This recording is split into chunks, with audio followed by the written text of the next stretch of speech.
भाजप सरकार शेतकरी विरोधी असल्याची टीका सोलापूर लोकसभेच्या काँग्रेस उमेदवार आमदार प्रणिती शिंदे यांनी केली। भाजप सरकारने चुकीचं धोरण आखत शेतकऱ्यांच्या पोटावर पाय दिला।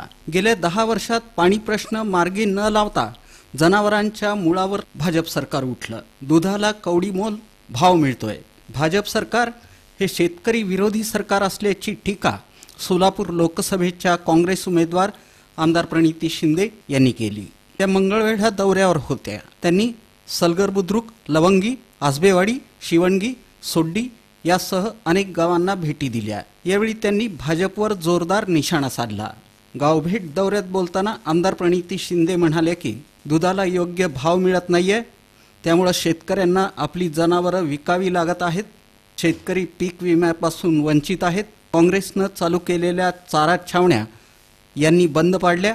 मंगळवेढा तालुक्यातील 35 गावांचा पाणी प्रश्न जैसे थे आहे। गेल्या 10 वर्षात काय काम केलं याचा हिशोब द्यावा असं आव्हानही आमदार प्रणिती शिंदे यांनी दिलं।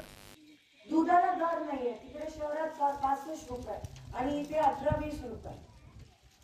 जे शिंदे साहेबांनी मुख्यमंत्री असताना छावण्या सुरू केलेल्या, आज त्या छावण्या पण नाही आहेत, मागची बिलं पण काढली नाहीत। मग मला एक सांगा, तुम्ही 10 वर्ष केलं तरी काय? फक्त विश्वासघात, गोरगरिबांच्या शेतकऱ्यांना फसवलं, त्रास दिला आणि तुम्ही किती त्रास सहन करणार? अजून शेतकऱ्यांची सहनशीलता आहे, तुम्ही उन्हातान्हात राबता रात्रंदिवस, पण ह्याचा अर्थ सरकारने तुमची सहनशीलताची परीक्षा घ्यावी। म्हणजे किती विकृत मानसिकता असू शकते। मराठा समाजाला आरक्षण मिळालंच पाहिजे, यासाठी मी आरक्षणासाठी शेवटपर्यंत मराठा समाजासोबत राहणार असल्याचं आश्वासनही आमदार प्रणिती शिंदे यांनी दिलं।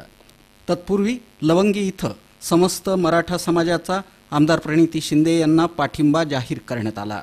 आमदार प्रणिती शिंदे यांच्या गावभेट दौऱ्यात काँग्रेसचे जिल्हा कार्याध्यक्ष नंदकुमार पवार, तालुका अध्यक्ष प्रशांत साळे, ज्येष्ठ नेते शिवाजी काळुंगे यांची उपस्थिती होती।